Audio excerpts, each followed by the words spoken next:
My name is Ori Aviv. And we are the proud hosts of this session entitled DIY Audiences. So this session is really all about the constantly evolving formats that cinema has and also needs in different ways to engage its audiences, right? And especially in times where or our attention spans are overloaded, everybody's finances are limited, possibilities for cultural financing limited. We need to get more and more creative to make sure we find the right people in the right place, right? Right. Also, the industry, community, ecosystem, whatever you want to call it, goes through. We don't get the time to relax after one disruption, and then there's another, and another, and another, and another. Social media, vertical videos. Remember South by Southwest had 2015 or 16 had a vertical video cinema. Streaming, and I don't remember which ones other than that, but VR, and overall through these disruptions we need to kind of re-engage in how we connect with audiences and how we contextualize film and how we do the jobs we do, which is critique, give context and exhibit and present films to the world. Thank you. And this is exactly why we have decided to invite different initiatives, different people doing exactly that to Lichter, to showcase their innovative formats, their projects, and that is what will be happening on stage in this next 1.5 hours. We will be hearing 10-minute presentations by different such innovative initiatives from across the world, really a very international session that we have planned here for you today. And after all the presentations, we'll engage, as you can see, in a kind of Ask Me Anything session where you can, of course, ask your questions, but we'll also be discussing amongst each other perhaps where some of the common lessons learned are, some of the common challenges, etc., that can be identified. We've also asked all our presenters to kind of share a dilemma or something that's puzzling them or they're working on. Do you want to say anything more about that? If they're, courageous enough. So let us into their processes and maybe a little bit the behind the scenes, so to speak. So without further ado, we want to kick off the session. This is very uncommon as a moderator, but I want to let you know that I need to leave and get to train toward the end of the session, which is also why there are two of us. So in case you see me run off, you're in Uri's good hands. And there's also a second part to this session, which will be more of a closed lunch session that some people will head to after this is the stage part of this is over.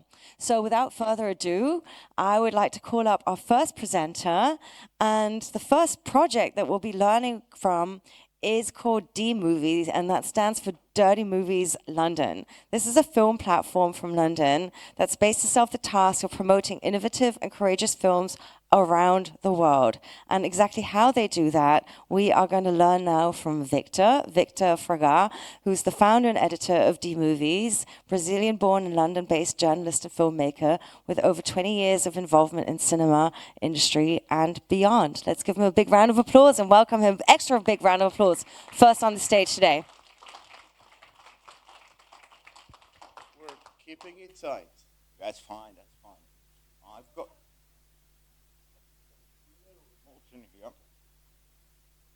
Can you all hear me? Well, it is a real pleasure, a real delight to be here.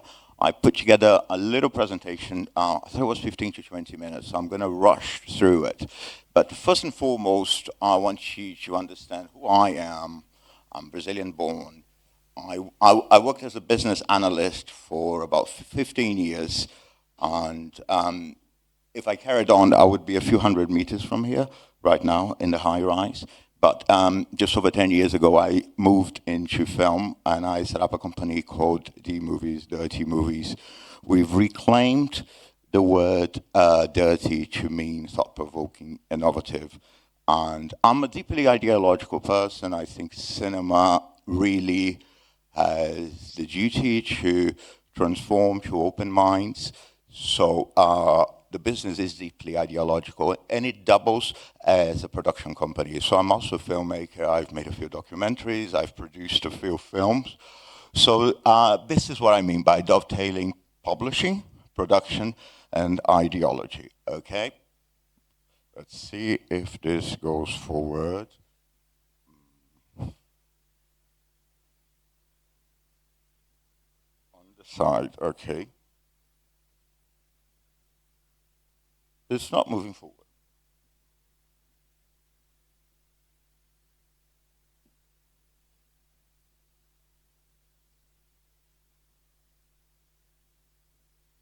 Okay, wonderful.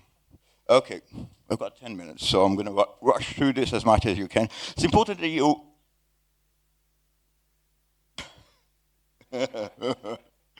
Okay. Okay. I'm not sure.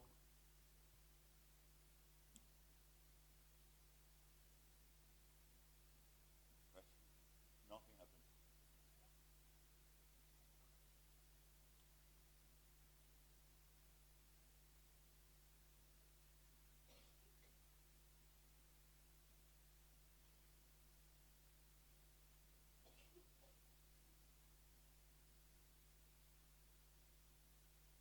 So I'll just tell you, move to the next slide if you can do that. Sorry about that. Please move to the next slide. I want to tell you a little bit more about myself, and this isn't being narcissistic. This is about starting up a business which is a reflection of your ideology, a part of your personality. So I'm a publisher, a writer, a producer, a filmmaker, and an exhibitor. So D Movies is your platform for thought-provoking cinema. We were established in 2016. We've been publishing for 10 years, more than 5,000 pieces. We have more than 500,000 monthly views. So we're fairly well established. I used to work for business intelligence businesses, so Frost & Sullivan, IDC, The Guardian, for 16 years. I was the editor of 2 print magazines as well, which are now defunct. I do happen to like the trees a lot, so I moved online for other reasons as well, for cost reasons, for security reasons. I run a film review workshop at an A-list festival, so I help learners to become more confident at what they do. So, and I've been in the UK for 3 decades. Portuguese is my mother tongue. I write and I edit in English, and I like to tell people, I like to use myself as an example in order to encourage writers who to write in English. Coming from a foreign language is not a handicap. It can be an asset. If you can move on to the next slide, please. Okay. Okay, so okay. So we are now firmly established in Europe and beyond. We have reclaimed the word dirty to mean subversive, groundbreaking, innovative. And we firmly believe that cinema isn't just entertainment. Cinema is entertainment. We should have fun when we're watching films. But cinema is a tool for transformation. It can also be used or misused as a geopolitical weapon. So we don't evangelize our readers. We seek to provoke them, to intrigue them. We want them to think for themselves. We encourage our writers to have strong views, and we encourage our readers to disagree with them.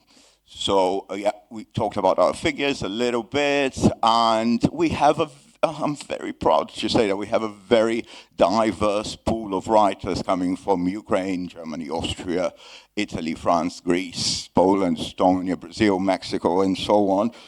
We talk about diversity in film. We should also talk about diversity in film criticism. We need a diversity of voices. So those people looking at film should be as diverse as the one making films. So I hate to say this, there's a shortage of women in the criticism world, and we really hope we can change that. So we encourage the talented women to write more frequently because they're just as skilled, if not more skilled. And yeah, so we believe that such diversity of writers and gazes enables pluralism. On to the next slide, please.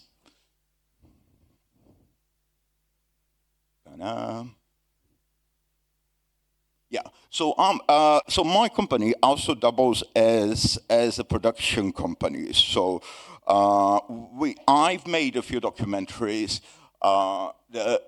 I'm working on a trilogy called, I call it the Dirty Media Trilogy. It's about media manipulation and media bias. I did a film called The Coup d'Etat Factory, which was a documentary about media manipulation in Brazil. So basically how the media has been tricking people for decades, has been helping to stage coup d'etats. The follow-up to that was called The Bad Patriots. It came out 2 years ago. It's available on all the big platforms, on Apple and Amazon, you know, the big ones. It's a film about media bias in the UK. So that topic is very close to my heart. So it's me in conversations with Ken Loach, British filmmaker, and Jeremy Corbyn, the former leader of the Labour Party, two people who are terribly hated by the media, who are painted as anti-patriotic, as terrorist sympathizers, as spineless, as anti-Semitic, you name it. So this film is about how the media hates, how the British media hates people who lean towards the left. So I made a short film, and I made a feature film where I produced and I wrote a film called The Visitor, which was directed by a Canadian filmmaker called Bruce LaBruce. It's a very transgressive film. It's a political, artistic, pornographic remake of Pasolini's Teorema. It premiered in the Berlinale 2 years ago. So it's a modest filmography, but I want to illustrate, nevertheless, that you can get your ideology, you can get all the things that you believe in into your business. And in my case, my 1 minute, fine. So in my case, the achievement was twofold. I think I wanted to get my voice out there as a film critic, and I wanted to get my voice there as a filmmaker. And the very final slide.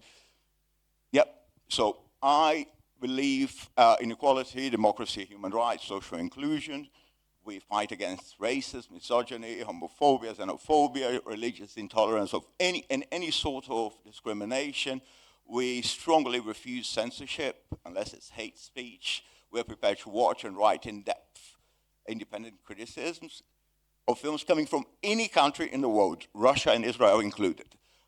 And when approaching criticism, we value overt and underlying message. So we're really looking at what is this film trying to say? Every film is trying to say something. Even when it's purposed to be pure entertainment, it's never pure entertainment. So cinema is a powerful transformation tool, and a film is never just a film. A film is a geopolitical weapon, but it is also a weapon for social, political, and personal transformation. It's a very powerful weapon, and I'm, again, incredibly proud to be here in front of you, sharing my modest achievements with you, and just about to engage with other people in a very exciting conversation. Thank you so much. Thank you, wonderful. And yes, so important to be conscious of one's political agency in these times. So the next initiative we want to welcome on stage is from Prague. Kruton is a Prague-based cultural association with a strong focus on film education for children and young audiences, and is active across several sectors of the, across several areas of the film sector, from its independent boutique cinema, different short film festivals. So they'll tell you the wealth of things that are connected. And the person presenting this is Radka Hoffmann, who's the head of industry and international relations, and also an occasional curator at Kruton. And she is also a member of the board of the European Children's Film Association. Please give a big round of applause to Radka. Thank you. Thank you. It's a pleasure being here, and I will be quick because 10 minutes is 10 minutes, right? So please, next slide. I'm representing Kruton. We are Prague-based cultural association, NGO. We just turned like 10 years of our existence last year. And as it was already said, that we focus a lot at the film and audiovisual education and audience development. Please, next slide. We are active across the several parts of the film industry that I will tell you briefly about in the next minutes. So maybe next slide. Boo International Short Film Festival is like one of our biggest projects that we are doing at the moment, and it's quite new. The last year was the first edition, and before we were organizing 2 different film festivals, Young Film Fest and Elbedog, in 3 cities, and 2 of them were in Czech Republic and 1 was in Germany. And after those years that we said, okay, maybe that's too much, and let's focus at the one festival that we will merge our approaches, and it will be in Prague, where the whole team is based, so it's also easier for us to manage and organize it. And what's specific about our festival is active work with the audiences.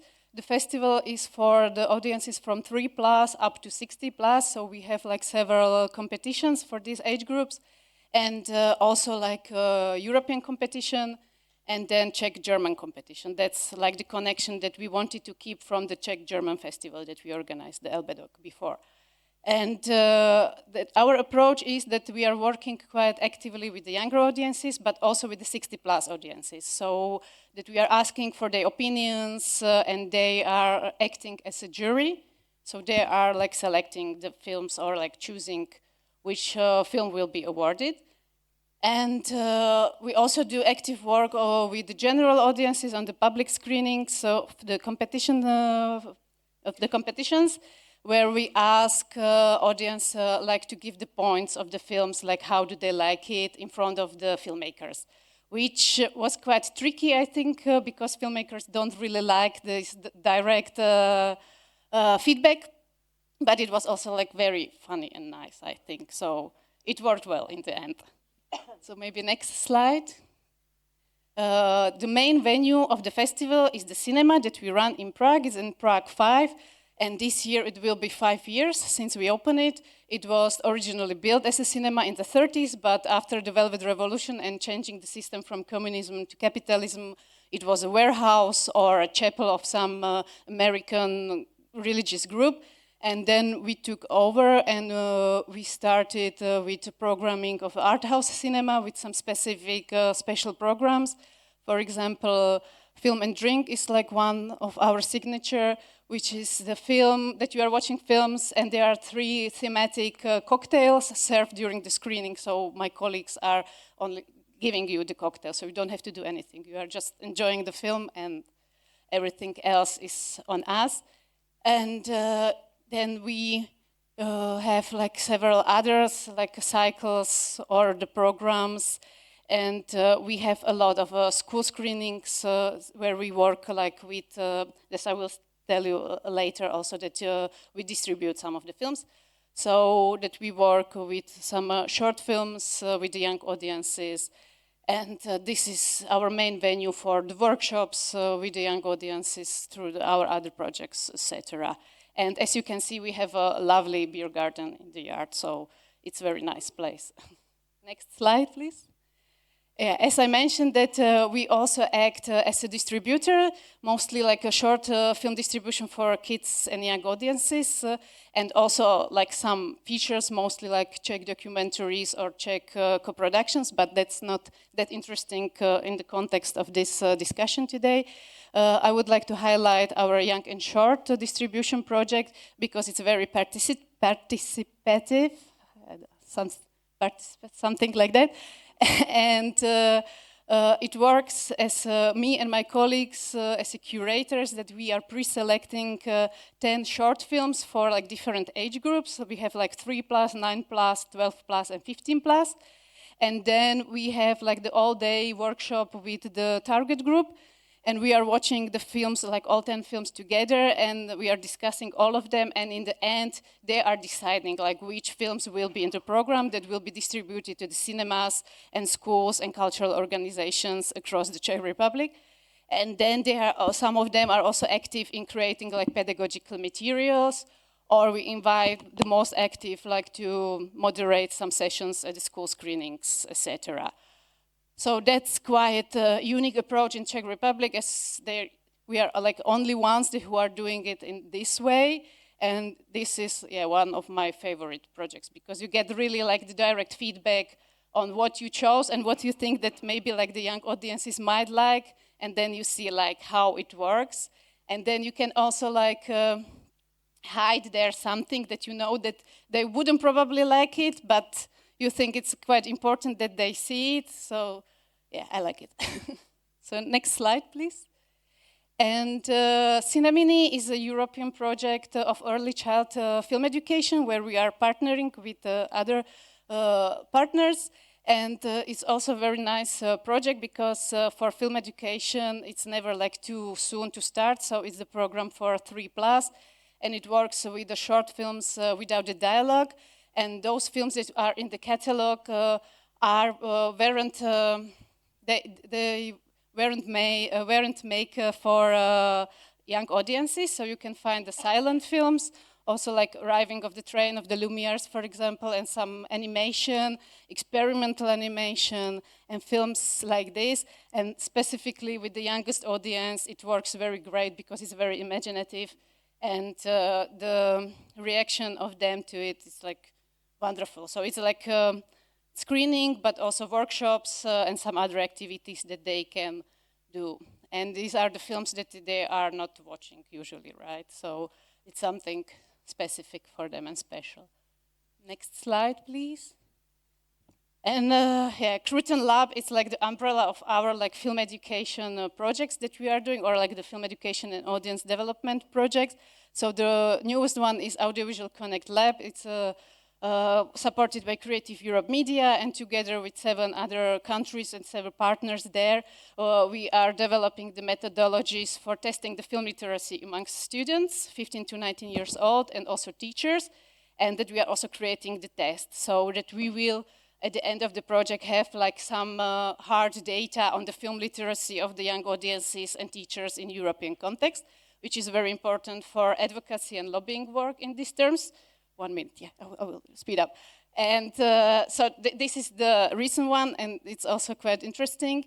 Then we have the Visegrad Audiovisual Lab, which are the countries Poland, Slovakia, Hungary, and the Czech Republic, as we are doing like audience design workshops through that, and also the International Day of Audiovisual Education that happened like simultaneously in all the 4 countries at the same time, so to highlight the topic of the audiovisual education. Then we had also the Audiovisual Center that was based in our cinema, and it was more for the industry events across the sector, so gaming, films, meetings of the representatives of associations in the audiovisual, etc. And Filmet was another like a European project that was led by Goethe Institute, and we were one of the partners, and we created a nice website where the methodologies, different methodologies like how to use films and like how to work in terms of film education are there. So it's like very easy, it's like a recipe, like step by step for everyone that they can start using the film as an educational tool, but not only educational tool, but to show it like to younger audiences. Next slide. Yeah, so here are quickly like that our goals that we develop film and audiovisual literacy, and etc. So you can read it, so I don't have to like repeat it. And maybe the next slide, which is thank you very much for your attention. And here are my email, so feel free to reach out. Thank you. Oh, sorry. That was perfectly timed. The next presentation is coming from a little bit closer by, from my hometown, Berlin, Germany. And kind of linking on to the idea that it's really good to create space for debate. And this is exactly what they do. They're called the Woche der Kritik, Berlin's Critic Week, and rethinking film criticism and how film enthusiasts can really find space to have debates, to discuss film. And that's exactly the kind of space that they are aiming to provide. And to tell you more about the Berlin's Critic Week, we have Dennis Vetter here, who's the founder of this said week, and he's also artistic director and a co-founder of the Hungry Eyes Festival. So please give him a big round of applause and a welcome to the stage. I think it's a very common thing to say that cinema is about a common experience because we are apparently sharing a room, but I don't think that's true. Let's be disgusting and revel in it. Let's be queer. Let's reject the norms and sort of delight in film. I think it also very much has to do with erasing cinema history at the same time, erasing films that have revolutionary and very deeply political potential. That makes us question our own predispositions, and then the bigger question is, what are we allowing ourselves to feel? And that is what your film is all about. Anything that we're talking about, I never take personally. And I thank you for being honest, although I disagree. I don't know, something is cinematically born for the first time. Actually, in each scene, I just had question marks. How's that possible to film? Since it's so meta, and like the representation of the representation of the representation, I'm still a bit confused. There is so much talking, and it just has given me a headache.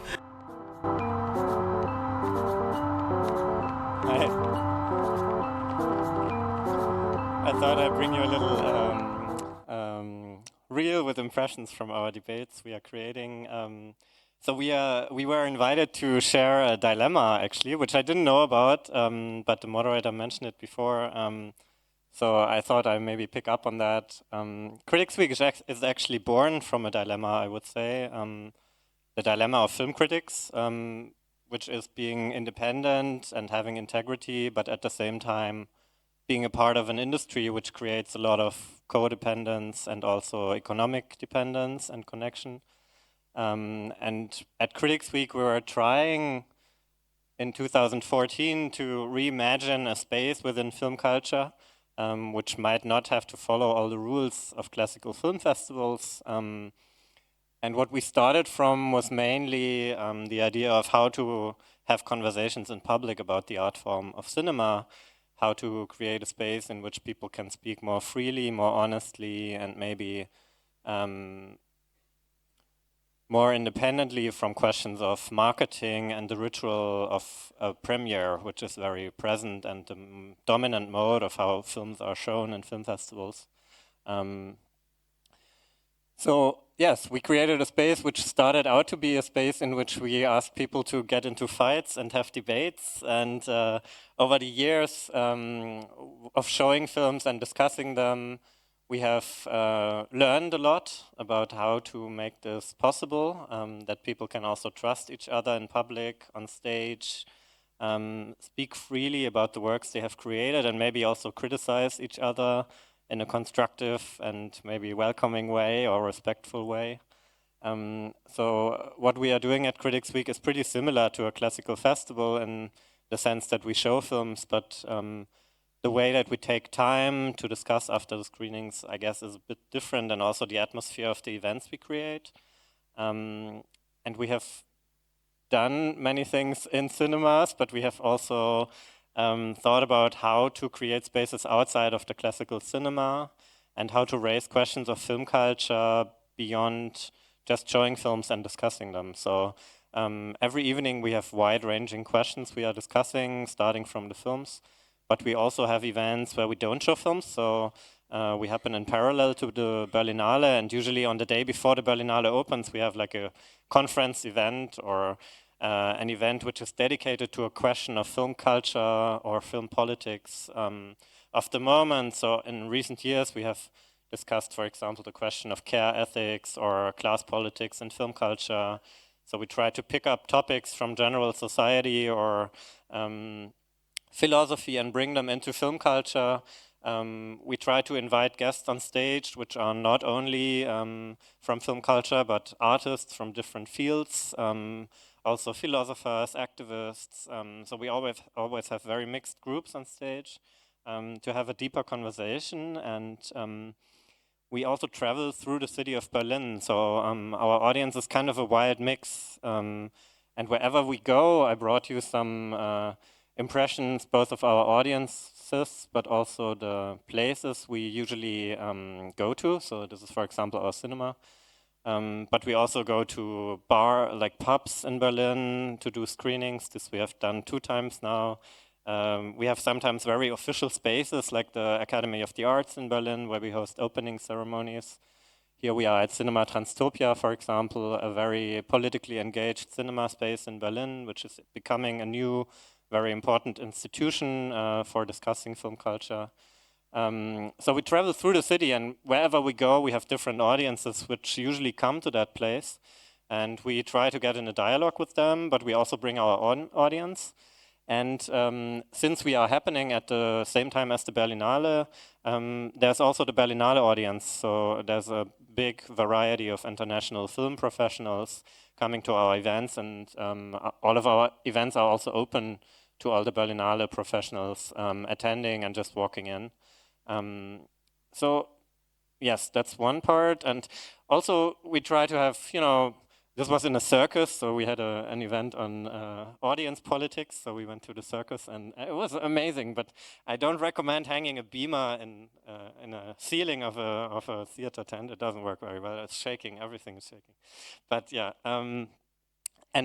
yes, when we do events, we also try not to reproduce, the kind of shielded VIP culture many film festivals create. So we want to have all filmmakers in a way close to the public. So when we finish an event, we usually get together, have drinks, continue the discussion off stage, which is also very meaningful when you have a bit more of a heated debate, for example, to have some kind of aftercare or dialogue afterwards. Yeah, maybe a little bit about the background of Berlin Critics Week. So this is an initiative which was created by film critics. It was created by the German Film Critics Association, which is a very large association of film critics, one of the largest in the world. So it in a way has an official standing, and it's also connected to other initiatives around the world. So Critics Weeks are happening in different film festivals as well, in Venice, Locarno, and Cannes, and many of them have been there for a very long time. Ours is rather young, so we started in 2015, and after the first decade of experience, I guess we were able also in a way to establish ourselves in dialogue with the companies who distribute films. Also, we have built up many relations with filmmakers and guests who were on stage on our panels over the years. So what we are creating is not only, I guess, an audience, but also a network of people who come together in a meaningful way. I guess Critics Week is a very symbolic event, so it really stands for an honest encounter and a culture which comes out of that. And I believe it's also an event where filmmakers are invited to grow and really experience a dialogue, get a real feedback on their work, which they often don't. Yes, so what we have managed, I guess, to achieve over the years is growing a community of people who come together every year, and many of them are returning. Some guests have been returning on stage also over the years, yeah, here we were at Volksbühne. So this is what we are pretty dedicated to still. We are running the festival as a collective, so we are 5 people. We have a selection committee which is rotating, so this is also part of our building up of a community. So we have many critics who are on our selection committees over the years. We do workshops for young film critics. So on many levels, we are trying to build a community. And for us, the division between the people on stage and the audience, it's not that strong. So we try to think everybody together in a room in a meaningful way. So maybe that's also something we can achieve today. So I'm happy to talk with you later, and I need to leave the stage now.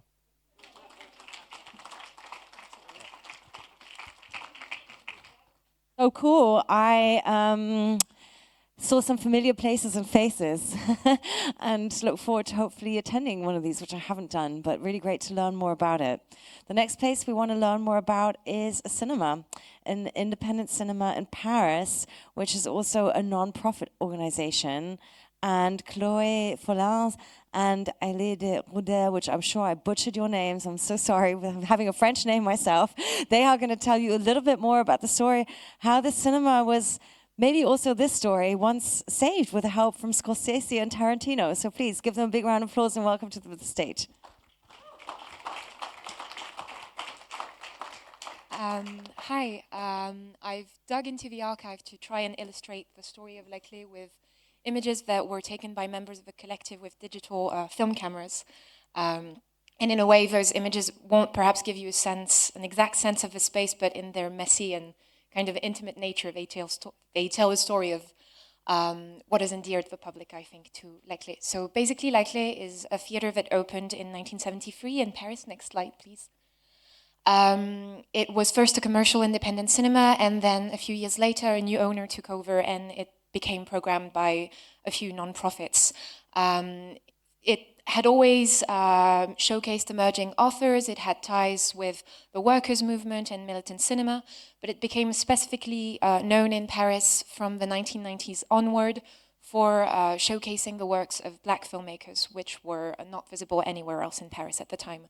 So it had a very strong cultural identity, and when it closed down in 2018, after the owner wanted to sell, the programmers at the time weren't able to meet the asking price because La Clé is located in the very heart of Paris in the Latin Quarter, where real estate prices have soared up immensely in the last years, which has led a lot of cultural venues to disappear. And so in order to draw attention to this issue and to prevent La Clé from suffering the same fate, a bunch of film lovers, squatters, neighbors, artists came together and started occupying the cinema. Next slide, please. Starting in September of 2019.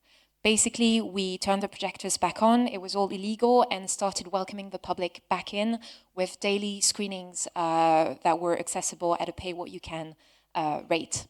Next slide, please. So basically, this occupation lasted for 2.5 years. The collective was entirely run by volunteers. The programming was participatory with a different film every night. Every event was unique and irrepeatable. And we tried to showcase films that were rarely, if ever, if any more, screened in commercial cinemas in keeping with the cinema's history. We benefited from solidarity from the film industry at large. Distributors would waive their screening fees to allow us to show the films. Filmmakers and members of their crews would often show up to participate in conversations with a fairly young, engaged, very politicized audience with discussions, often continuing late into the night at the cinema's bar. And basically, we also organized creative workshops, open-air screenings during lockdowns, a web radio, etc. There were many, many things that we were able to do because basically we were squatting the premises and had free reins to do whatever we wanted. Next slide, please. Next slide. Next slide. All this came to an end on March 1st of 2022. We were evicted by the police, and so we started. In the meantime, because we had had so much support, we had dreamt up the idea of buying the cinema ourselves in order to keep this joyous movement going. And so we started fundraising quite intensely with help from thousands of anonymous film lovers and renowned artists such as Léos Carax, Justine Triet, Céline Sciamma, David Lynch. We started collecting funds. We organized fundraising parties, an art sale. We really knocked on every door, even getting through at one point to Martin Scorsese, who wrote a very moving letter supporting the idea of collective moviegoing. And so it took us 2 years and a lot of work and many sleepless nights. But next slide, please. In June of 2024, we were able to buy the cinema back ourselves through a nonprofit that we had created. That's called Cinema Revival, whose mission it is to guarantee that the space remains a community-run independent cinema and cannot be put up for sale again. Next slide, please. So we celebrated for 4 days with the public, but then we had to close down again for mandatory renovations, which lasted for the better part of 1.5 years.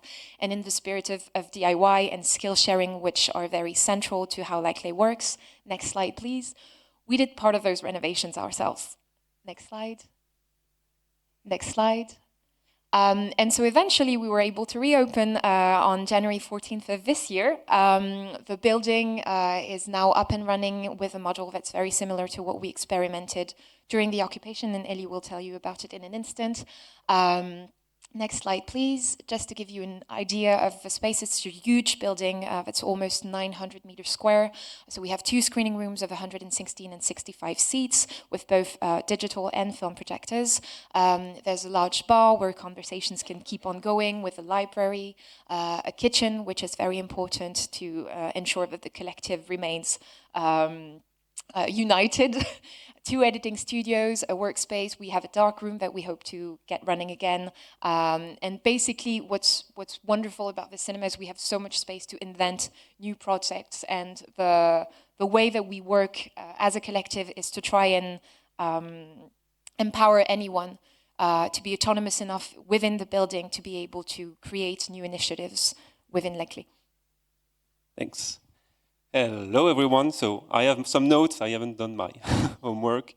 Okay, so I want to talk to you a little bit about how we work and about our audience. So one thing that is very unique to Leclerc is the way we build our program. So the programming model that we have is the byproduct of the illegal occupation. So historically, when the building was a squat, every night there was a different film, and there were 2 reasons for that. So one very pragmatic is that we relied on the solidarity of filmmakers and directors and distributors that entrusted us with their movies for free, and we didn't felt really comfortable asking them to waive their fee for more than 1 screening. And the other reason is that the collective was and still is very diverse, and there are a lot of different sensibilities and desires. So naturally, this led to our programming model, which is the curation model. So we have a model that is based on 1 event in unique screening. So every movie or every event, because we try to do a little bit more than just screen movies, is unique, and so each event is unique, and this is a way for us to at least to continue to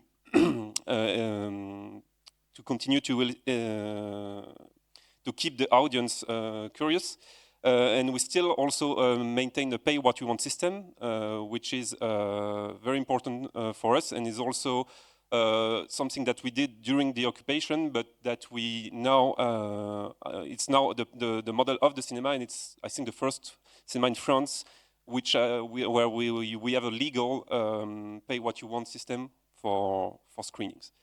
We also started, since now that the cinema is open, we also started to host and welcome fellow associations that comes with us with their own selection.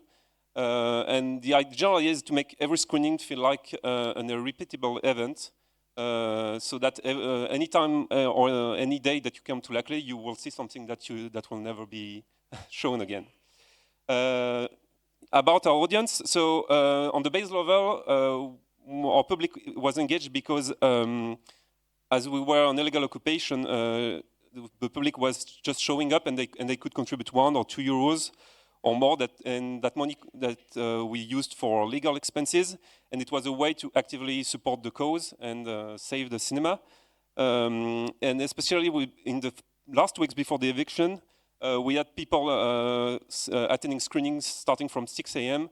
The idea was to deter the police intervention, and the audience came to support us because they knew what was at stake.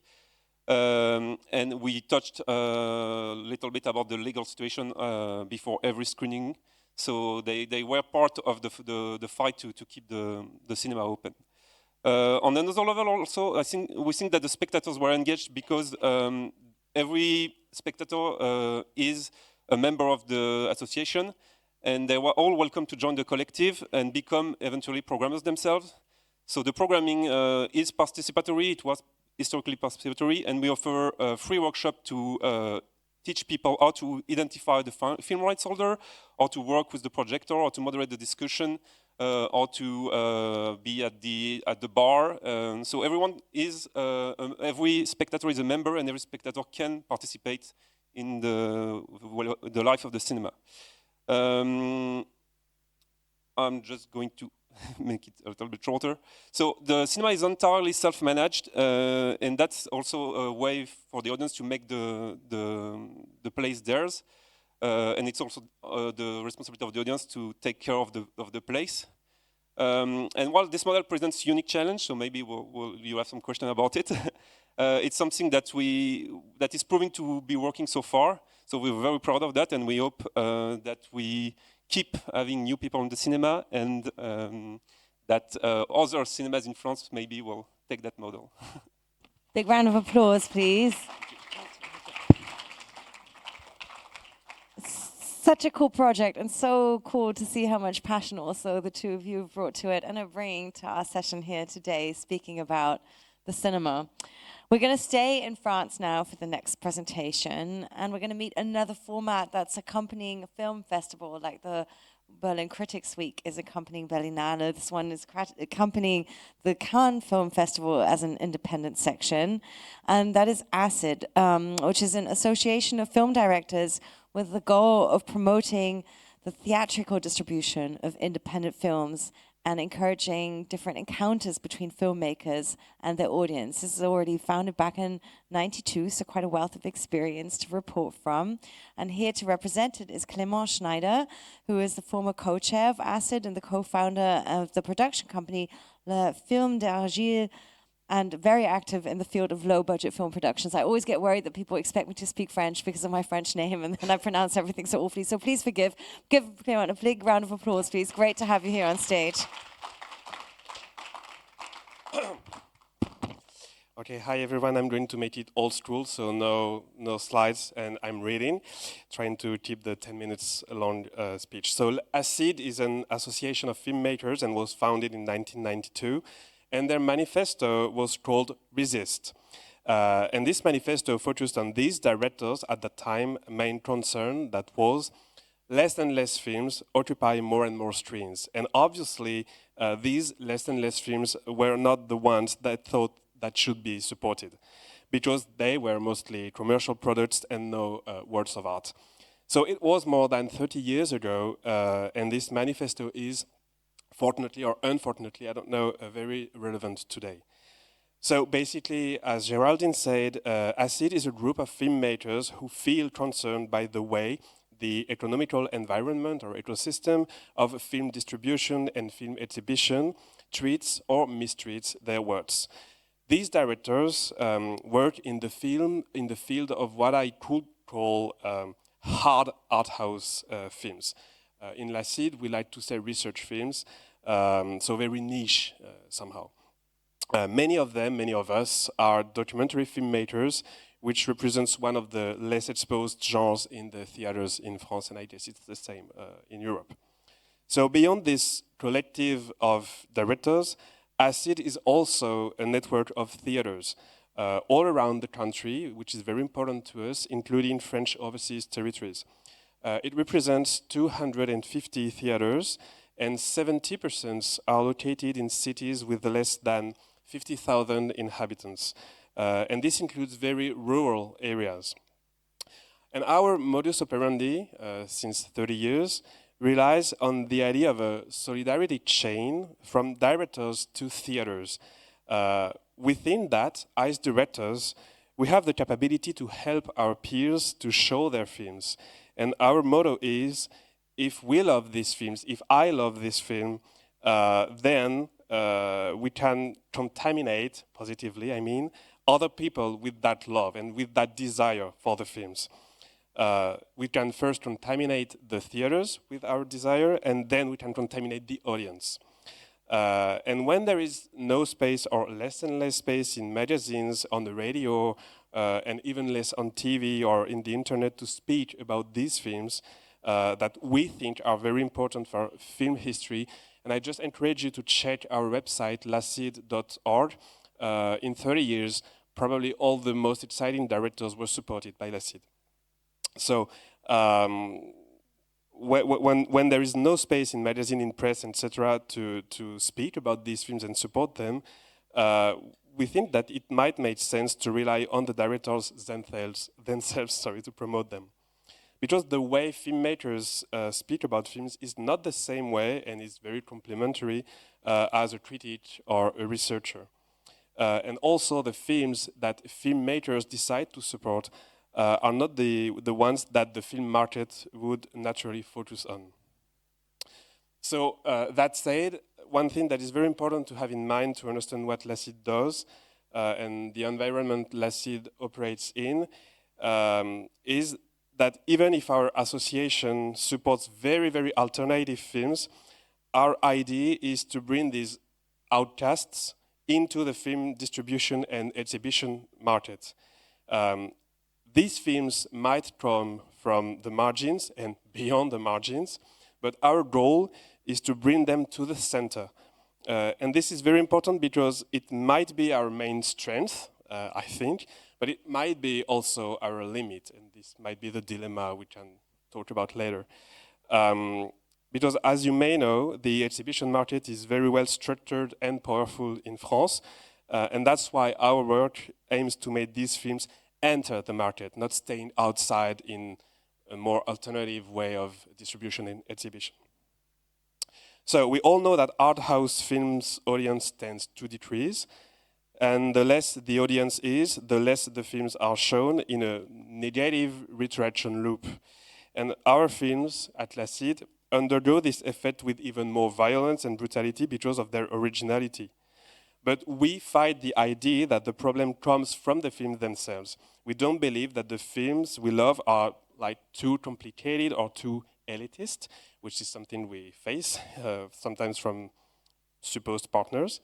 On the contrary, our vision is much more generous, because we think that everyone should have access to the diversity of cinema wherever they live. Technically, it's possible, thanks to the incredible, and I say it again, unique infrastructure of different venues we have in France. But nonetheless, each year, we have to admit and face the fact that our films have more difficulties to reach their audience. So that's why the directors who are members of Acide, we are an association of 120, 30 filmmakers. That's why the directors then work hand in hand with the Acide staff, which is incredible, towards the audience. And probably what you know about Acide is our Cannes selection, but this is only the emerging part of the iceberg, because most of our activity is as invisible as it is essential to our project.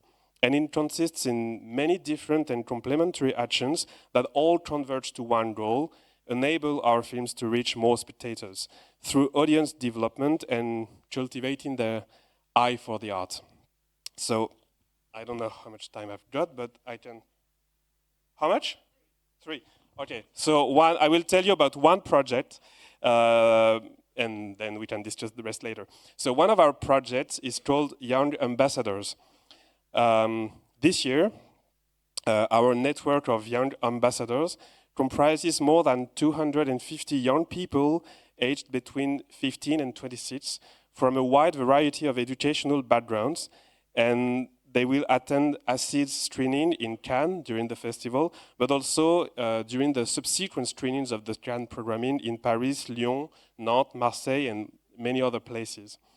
All these young people will watch the films alongside with the film crews, and they will enjoy special opportunities to engage in dialogue with the filmmakers and the Acide staff. Each of them is then invited to choose their favorite film or favorite films, for which they become a young ambassador. And when the films are released in cinemas, Acide contacts the art house cinemas in the young ambassadors' hometowns to arrange screenings there and organize a post-screening discussion.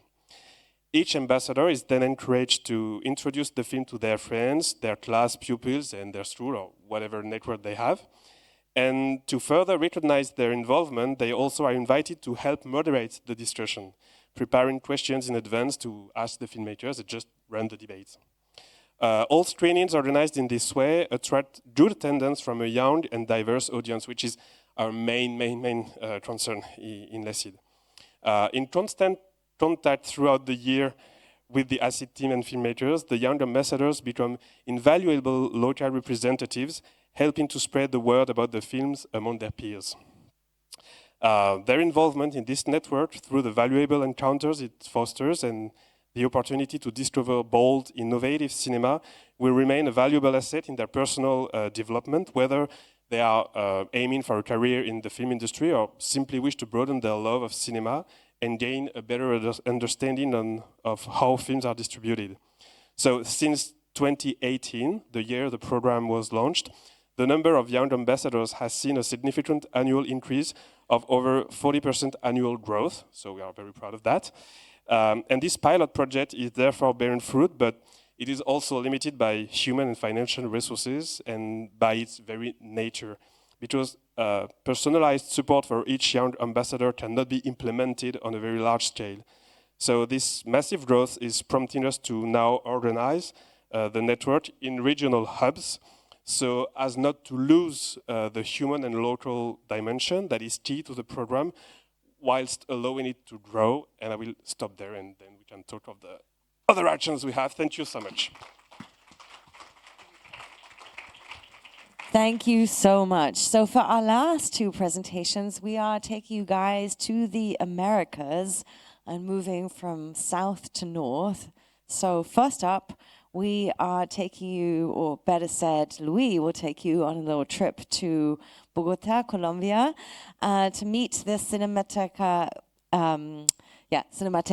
de Bogota, which is the National Cinematheque of Bogota, equipped with 3 cameras, an exhibition space, several labs, and an extensive media library, which I'm looking forward to getting to know more now through the presentation of Luis Felipe Ragua, who's the program advisor at the Cinemateca, and also a programmer here at Lichter.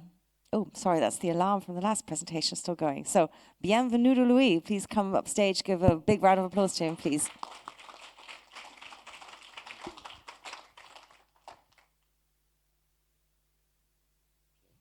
This was supposed to be a video, but it's not playing.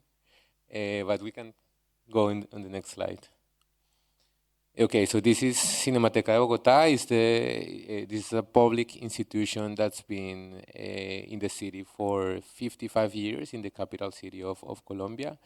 And this building that you're seeing, I want to tell you a little story. This building was inaugurated in 2019. The Cinemateca had been in another place before, in a much smaller place. This one has 3 screening rooms, has 2 exhibition places, has a library also, an archive, and a lot of like workshop spaces. And this building was built during like 4 years in an abandoned lot in the city. And in one moment in time, there was a change of the mayor in the city, and the new mayor wanted to stop this project and invest that money somewhere else. And there was like this big movement of especially people from the film world in Bogotá and Colombia, but also citizens that were commenting on the web, or people that were going to the Congress just to fight for this building to be built. And in the end, it happened. The Congress signed the law to build this Cinemateca, and now it's working for 6 years already, 7 years. So I think this is a sign of how our audiences and how the film world really appreciates this institution. Like, it could have gone other way, it could have not been built, but there was like a real, actual, like grassroots movement to keep it. And I think this speaks to many years of audience building, audience creation, audience strengthening, like strengthening of a network of people that go to Cinemateca and that are beneficiaries of Cinemateca. As I said, it is a public institution, and many of the decisions we take have that public thing in mind. So we're looking to like accomplish the cultural rights of the people of Bogotá. And one of our main principles when making the program of Cinemateca is the curation. For us, curation is like a structuring thing in everything we do. The program at Cinemateca during the whole year is woven from different sources. So we have some programs, some cycles, screening series that we program ourselves, other festivals that are programmed by institutions, cultural embassies, cultural institutions. And you know, like, we have many ways in which people, companies, institutions can present their films in there. So we really try to make it a space as open as possible for the people. We have, for example, an open call every year, like open throughout the year, where people can present their films for like one special screening with a discussion or a special event. But I think like between all of these threads, what binds them together is the idea that curation is important. So for example, if an embassy comes and they want to do a screening series of films from their country, we ask them not to just give us a list and give us like, I don't know, 5 or 6 films that they have the rights to, but to actually have some sort of thought behind the process, some sort of sense behind the program. And when we self-curate our programs, we also try to do that. We try to create a story around the films that we select, or sometimes when we have a budget, because that's one of the challenges. There's like a lot of changes in the budget every year, depending on who's the mayor, how much they prioritize culture and stuff like this. We also invite guest curators to come and to, as I said, like narrate their stories through their curation. We also have a grant every year, which is a curation grant. So we give an amount of money to any project. It's open to everyone in Colombia. And we give an amount of money so they can create a screening series, a thematic screening series about anything they want. So for example, this year, the winner was a project of film screenings in 60 millimeters and 8 millimeters of a Colombian filmmaker that hadn't screened his films in like 20 years. And it was like a really special event for the city, for the audiences. Yeah, so this is basically the. Can we go to the next slide, please? Okay, so this is our main room. It has a 271 seat capacity. And in Cinemateca, as I was telling you, like in the previous location we had, it was much smaller, and it was a very niche audience that we had. So it was a very like cinephile audience, students, because we're located in an area with a lot of universities.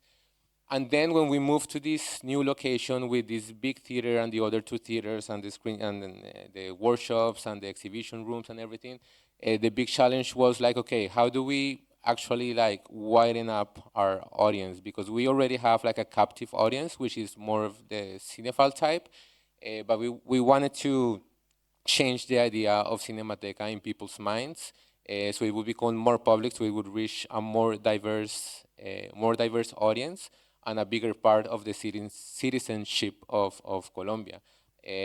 So what we started doing when we moved to this building was like creating different screening programs that are screened throughout the year.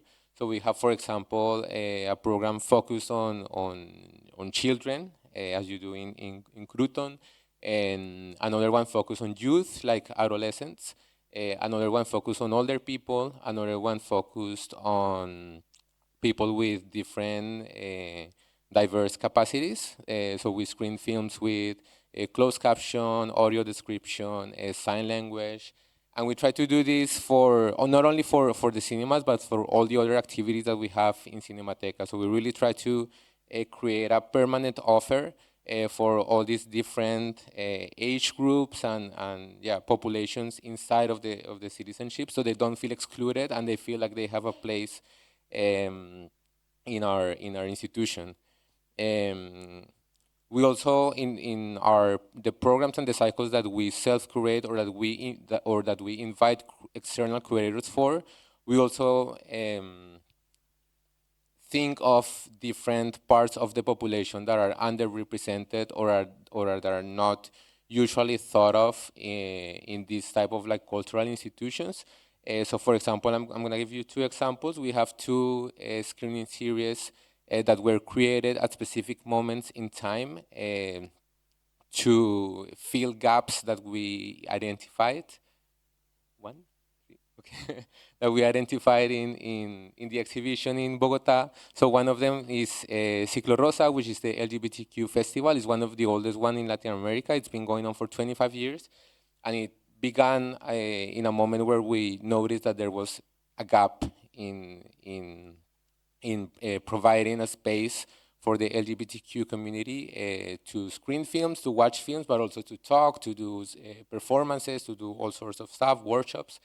And then the other one is called Muestra Afro, which is like the Afro-descendant, Afro-Colombian screening series. And that one started 10 years ago, and it was also created from a gap. So we noticed that the audience at Cinemateca, there weren't a lot of black people coming in a country where there's like a big percentage of black population.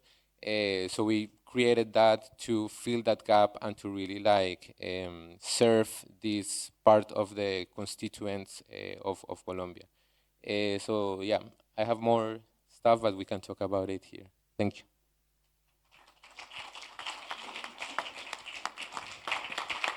Thank you so much, Luis. Wonderful.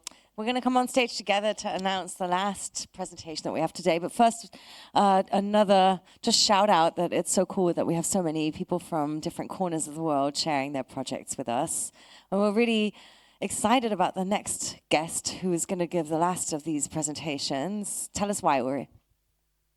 He's doing some fantastic things, and well, you'll see in a moment. I just want to say that all of you kind of contemplate the same questions and the same dilemmas, and that's from different perspectives and from different places around the world, which is also really interesting. But we're also doing a handoff because Geraldine will have to leave us soon, and I'll be moderating the rest of the panel. So I thought I'd bring Uri up so you're more familiar with his face again. But yeah, I've leave met you in him his hands in a minute. More than a decade ago. And tell us why it was important for you to have Tim at Lichter this year. Oh, I wasn't ready for that. I wasn't really wasn't ready for that. Because he's a landmark and a for me personally, I think for many people, he's one of the biggest heroes of genre films, which is my cup of tea. He started a small cinema and as a film lover with his wife in Austin, Texas, and it became much more than that. And you know, I have a friend with me here, and she's from the US. She was just looking over my notes. She was like, "Oh my goodness, Alamo!" I love that. So yeah, definitely made it out from Austin to across the states, and that's just one of the things that Tim is going to be sharing with us today, right? If it were not for COVID, I had a memory of the potential for expansion to Europe. But this is pre-COVID, sadly. But let's get on with the show. So yes, you already mentioned some of the things. Alamo Drafthouse, Neon. We could be naming a lot of more things, but we'll let him name more things himself. And please give a really big round of applause for Tim League. So glad to have you here with us.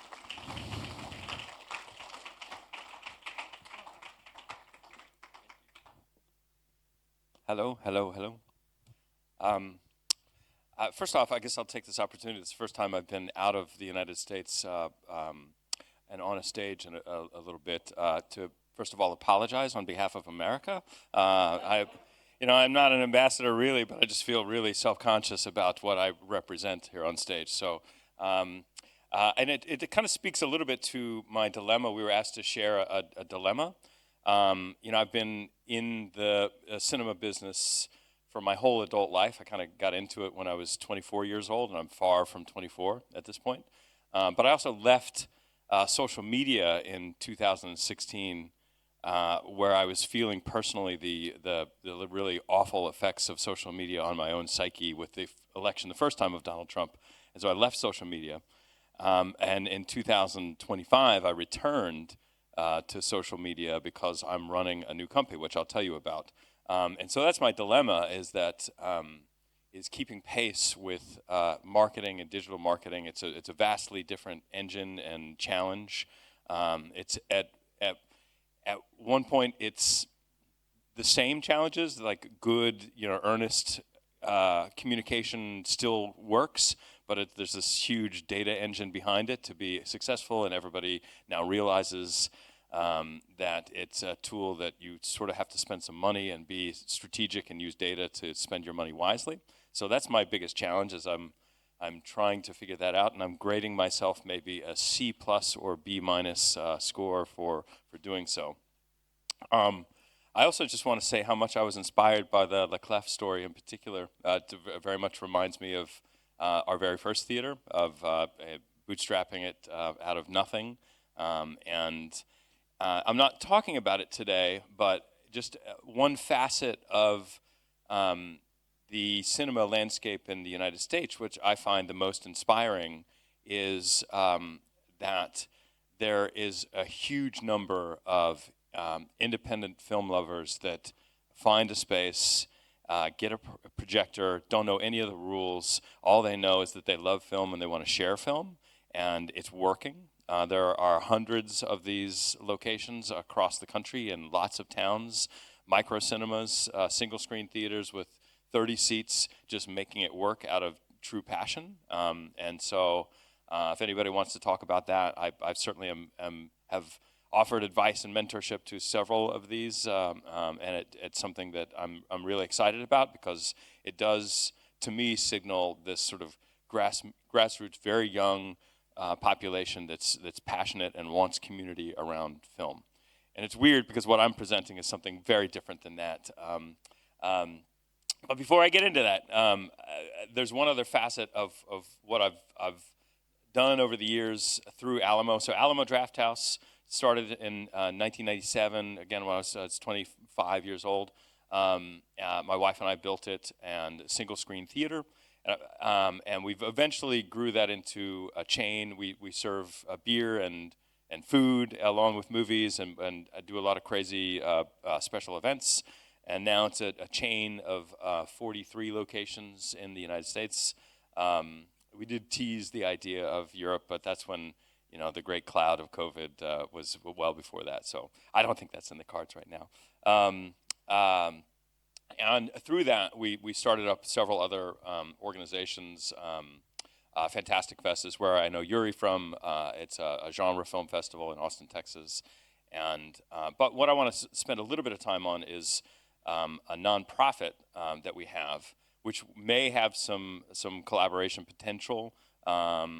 It's called the American Genre Film Archive.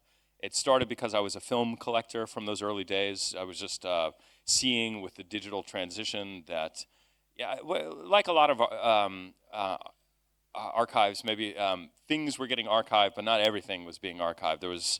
We have, especially in America, we are just the worst archivists. It's embarrassing, really, because there really is no state support for the archiving of film, and so genre films in particular was what I was seeing just sort of disappear. So I just started collecting genre films myself, and then eventually turned that into a nonprofit. So we have maybe 2,000 35mm feature films and about 4,000 or 5,000 trailers, and we loan those out. So, but it's the loaning out that kind of transition for it. So it was just the 35mm prints, but then we found that there were so many distributors that they were just scrappy distributors that all they could do was home video and streaming rights. And when it came to, they owned the theatrical rights, but they had no human beings to even think about those theatrical rights. So as part of the nonprofit, we've aggregated all of the, not all, but 4,000 of these sort of orphan films in the United States. And we have, online delivery of DCPs. So we support the network of independent theaters in the United States with a huge catalog of diverse and interesting films, the kind of orphan films that the studios don't handle through a variety of smaller home video distribution labels. But since it's and we actually have worldwide rights for quite a few films, so that's something that could be a resource for delivery of content that you may not know about for anybody that's in that space, and happy to talk more about that. But really what I'm here to talk about is these three ladies on the couch here, Metro Cinema. So thus begins the formal slide presentation.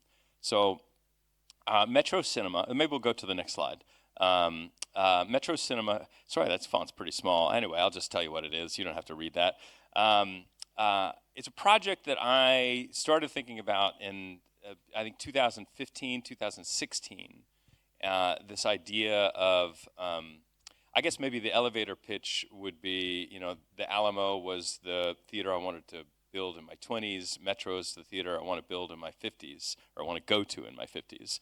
And it served kind of an interesting niche. So I was seeing audiences fall away from going to the cinema, and obviously not everyone, but there were people that valued privacy, or also you could find a different type of communing over film with a small group of friends. So if you think about the idea of cinema since the very beginning is, a large group of strangers crowded into a dark room.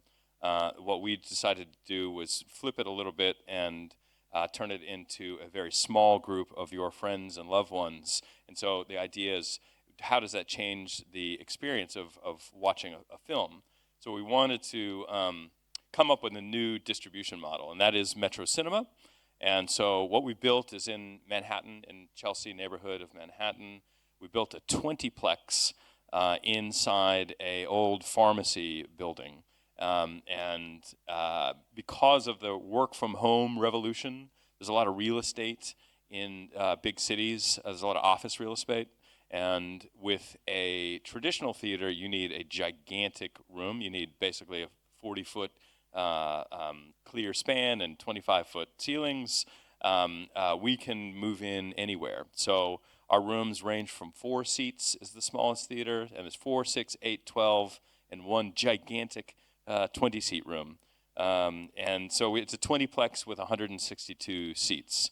And the model basically is you have a 4-hour block of time, and with that comes the first hour is a family-style meal. We've hired an incredible culinary team, so it's a 13-course, very lavish meal that you share and commune with your friends over that dining table that's in there.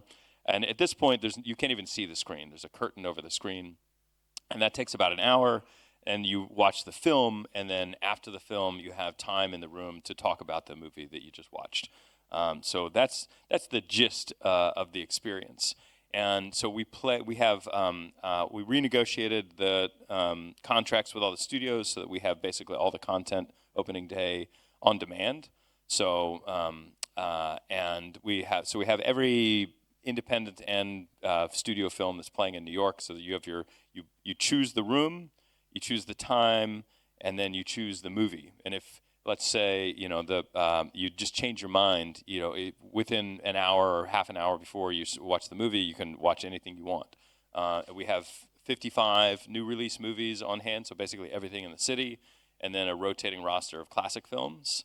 And then, surprisingly, about 10 to 15% of our bookings are for classic films that are just sort of one-off bookings. Go ahead and go to the next slide. This is just a example of the menu, which is far too small of a text, but it's nice. It's really good food. There's a chef, sous chef, and a pastry chef that have all worked together and are now devising menus that are themed to the movies. Next slide. It's opened in October 2025, the response has been great, and we're looking at opening up another one. We're gonna probably open something in. It could be Frankfurt. Who knows? I don't know. It's one of my plans so far, but I could be convinced. I'm here for another 48 hours. Sell me on it. What's interesting also is an unexpected thing that happened during the awards season is, for Academy Awards and the Golden Globes and things like that, a lot of documentaries and foreign language films have to vie for attention with very small budgets. And so what we found, we hosted a ton of screenings where, in the 20-seat room, where you'd watch the movie and then we'd have dinner afterwards, and it ended up being basically a 90-minute Q&A with 20 voters and the director to talk about the film, which was pretty revelatory. It's and I think really moved the needle on a few films that went through that. And we also make the space available during the day for independent filmmakers that need a screening room, and it's kind of nice to do it in a smaller environment with 8, 10, 12, 20 seats for the purposes of trying to get distribution, trying to get further funding. And then next slide. Just a few odd little things about how this has ended up working. Weirdly, this is like big cult classics like Goodfellas and Amelie. We have booked a show of those every single week since we have opened. We also have this really interesting long tail. I mean, One Battle After Another is obviously a big film, but we will generally keep a movie on screen for a minimum of 8 weeks. So if, like, for example, if you have a movie opening, say, tomorrow, every single session at the theater is booked for the next 2 weeks for The Devil Wears Prada, which we're probably not all that interested in that movie, but that means everything else that's playing is not going to get a single showtime, so it'll be a zero gross for those films, but it'll trickle through over the next 6, 8, 12 weeks. And so we will have, if it's still, my rule of thumb is if I get a single booking, then we will extend the run of that film for another week, and then another week we just make it, so we have the extraordinarily long tail, so this idea of word of mouth around films can work in this environment in a fun and unexpected way. Smaller-ish movies. Dracula was a really interesting one that had a very quick theatrical window in the United States of probably about 2 weeks of viable box office, but for us played for 14 weeks. Next slide. Oh, this is just saying that we're good. Yeah, whatever. It's just people like it. Go to the next slide. This is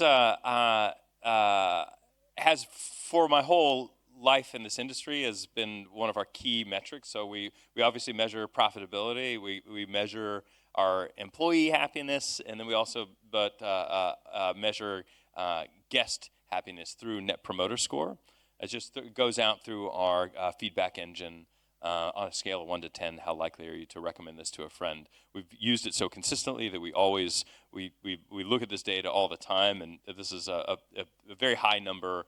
And it's always been a facet of how I drive the business, is like, how do people like the experience? And if they don't, then we rally and we think about where we failed and how we can do better. It's a really great tool for us to continue to use. Next slide. Yes, so we're looking at moving out. So it is kind of a fancy experience. So I will tell you what the price is. It's probably shockingly high. And we're going to try another model of this where it's in a secondary market where it's a little bit less expensive. So the core business that we're after is the meal itself is $115. The private room rounds to $50 per seat, which includes the movie ticket and popcorn, and then just whatever you drink. So you're into it for probably $200 a head, which is a very different model than traditional cinema, and obviously it's fairly upscale. We're going to try out a similar private cinema model, dropping down that cost and seeing if it can still be profitable in a smaller market. Not too small, but it still has to be dense and it's somewhat affluent and have a community that likes to go out. Next slide. Or is there no next slide? Maybe that's the end of my slides. That's what I got. That's Metro Cinema. That's what I've been working on. So, I don't know. Do I still have time? We can talk about some other things, I suppose. Okay. Yeah.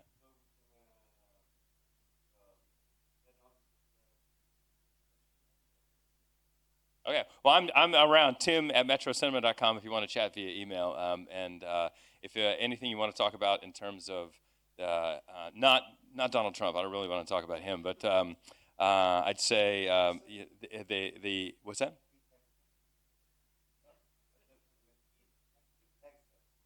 Oh no! Oh yes! No, I don't want to talk about him either. But sort of the independent cinema scene that's evolving in the United States, or the American Genre Film Archive, might be of interest. So thank you for having me.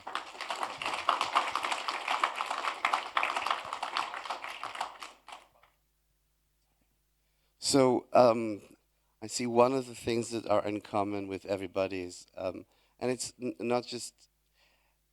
We all have different solutions to how the hell are we paying rent.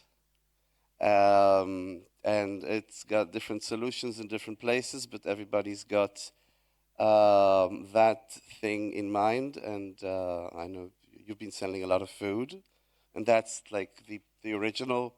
I remember a programmer from South by telling me, I've got complete artistic license to do anything I want, as long as I know, as the founders told me, that South by Southwest is a beer delivery mechanism.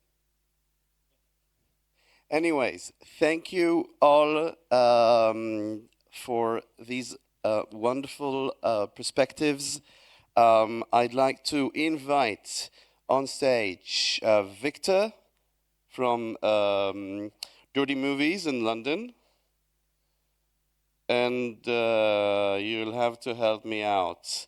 Clement from Acid. Applause. Let's do a general round of applause for everybody. Radka from Kruton in Prague, Czechia. Dennis from Berlin's Critics Week. Chloe and Ellie from La Clef. I'm visiting Paris next week. And for sure. And we have, yes, I'm just looking at the number of seats, because we've got Luis from Colombia, and Tim from Austin. Yes, from Austin, Texas. So, let you grab that, and I'll have a seat. I have one question for all of you, and please take, 15 to 20 seconds to answer it. No, don't. Audiences were mentioned a lot. This is the theme, do-it-yourself audiences. Audiences, and especially community, I guess, is another thing that's been kind of talked about or kind of hovering above. And audiences and communities, especially communities, can be double-edged swords. By which I mean they can be extremely, extremely supportive and helpful and hug you and push you onwards. But that hug can be sometimes a little bit of a choke. It can also be a limit. And I'm wondering if any of you have had any thoughts on that, on this double-edged sword of community. Let's start with the second one. Anyone?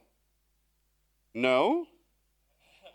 You're all fun with our communities, and everything's cool, and no one has ever had any problem with community backlash. Well, I don't know if which community we're talking about. If it's Different the community communities. of the filmmakers who are part of Lecid, or the community we aim to reach as audience. From what I could say, our goal is to reach the widest audience as possible in a kind of universalist vision that cinema is for everyone, everywhere, and especially marginalized films. Somehow, I think that if we had a stronger community approach of the diffusion, exhibition, distribution, we might reach more people. So, like, for example, there is a strong community around Laclais, obviously. And I think that could be a goal for us, but it would be in contradiction with our vision that is supposed to be to see diversity as the widest thing as possible. I don't know if I'm very clear about that, but somehow we lack a community, but it's part of our project to not have a community. Anyone else? Luis. Yeah, I mean, in my case, I wouldn't call it a double-edged sword, but I mean, there are tensions, of course. I think that as I was telling everyone, like, this is a public institution, so we are thinking all the time of the audience and the citizenship and how to really serve them, because we're public servants. So as you were talking about backlash and these issues, there is one thing that I didn't mention. It's that in the past 3 years, Bogota is a very big city. It's like we have, I think, 8 million people, and it's very extended. And the Cinemateca is in the center of the city, but it can take, for one people living in the far north or the far south, it can take like 1.5 hours to get there. So it's not easy for everyone to go. So we opened 2 different theaters, one in the north, one in the south, which are like 100 seats, and they're like in the middle of these public parks, and they have free entry, only 6 screenings every week, only Fridays, Saturdays, and Sundays, and we've been operating them for like 2 years already.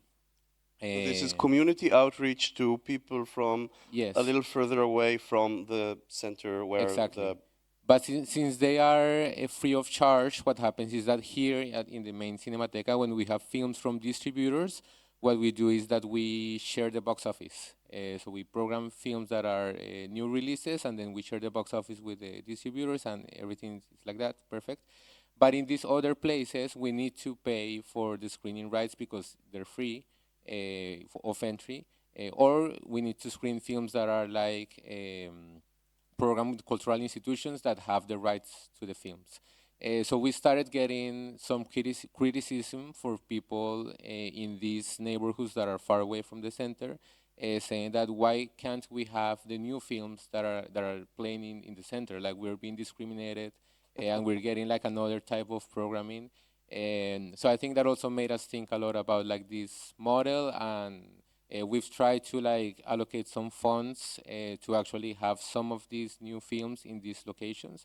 But yeah, I think it's just like a constant conversation, and like being very open to listen to what people have to say and how they feel about the decisions that we make. Mm-hmm. You can't always please everybody all the time. Anyone else? Commentary on community or? First of all, you go first. I'm jealous about your possibility of being in a constant dialogue with your audience and having a community which runs over time and develops. Since ours is much more, and you might relate to that, much more insular. So we only have an event once a year currently, and our community in a way feels also a bit of like a ghostly community. It's people coming, it's nomadic, maybe nomadic people who travel to the Berlinale over time. And then also the Berlin public is also a very complex one, with many people coming and going through the city, who then attend our events. But yes, to the question of being a double-edged community. So what we draw from is also in a way the community of cinema around the world. So we have a lot of professionals also in our audience, and when it comes to that, we feel that there is a lot of routines within that industry, which we try to question. And when we do events which don't live up to the standards of classical festivals, we feel often that there's in a way a tension or a disorientation happening. And Could you give an example of one? Well, when we started Critics Week, even, like in the first year, we had conversations about the films we showed, and our rule was never to ask the filmmakers first about what they had to say about their work, because film festivals often have the tendency of monopolizing the idea of the auteur in a way which feels a bit outdated in some way to me sometimes.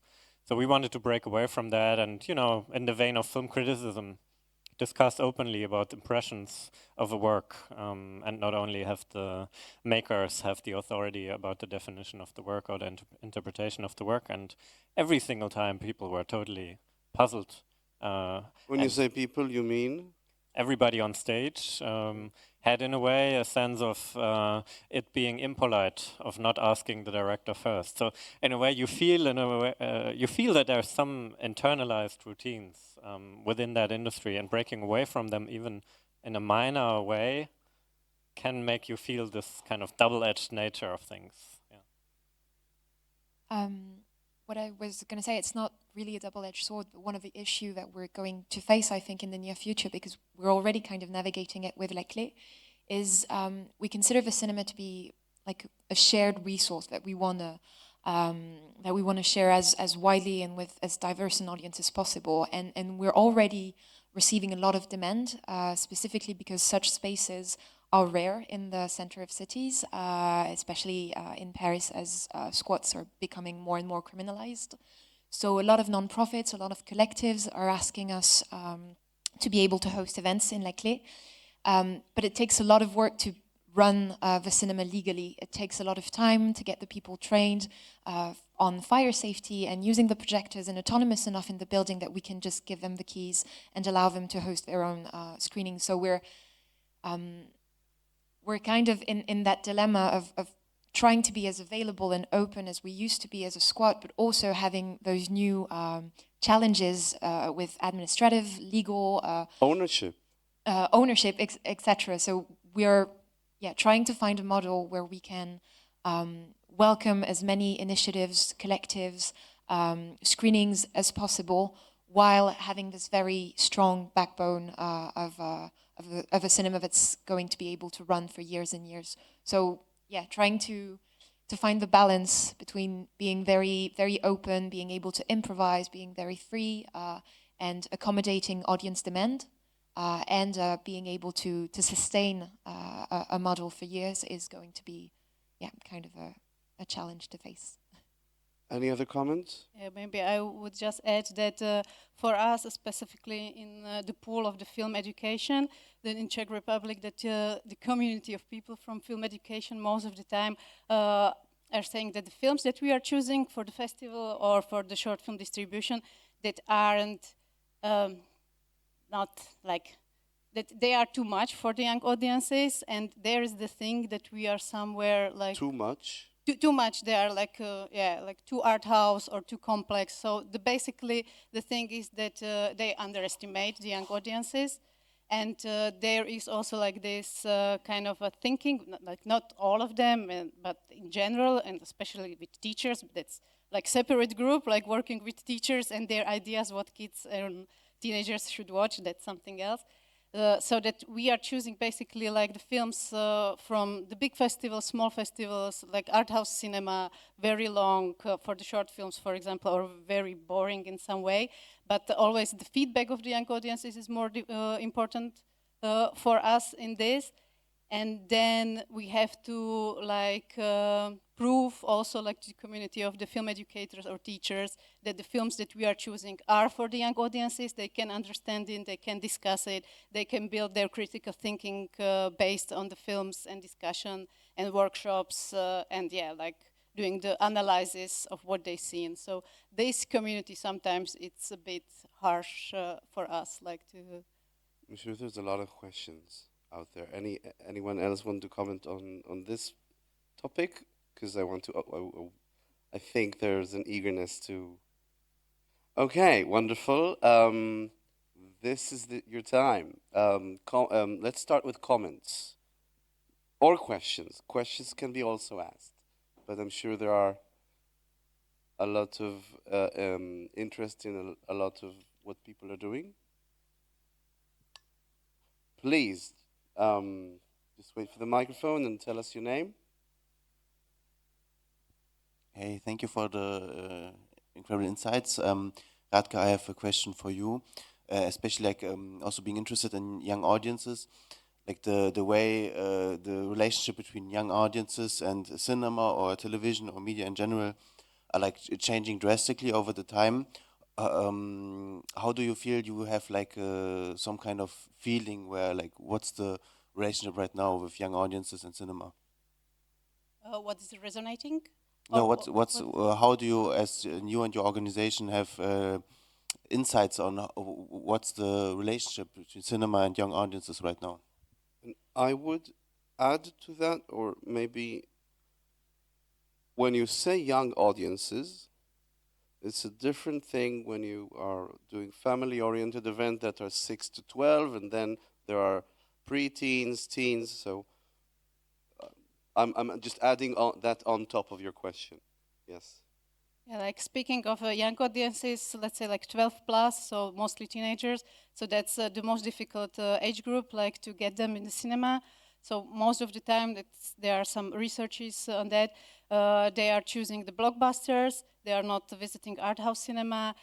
In some countries, they don't really feel safe in the cinema. So I think it's also very important for them to create the safe spaces, something like libraries, so that could work. Don't feel safe? Yes.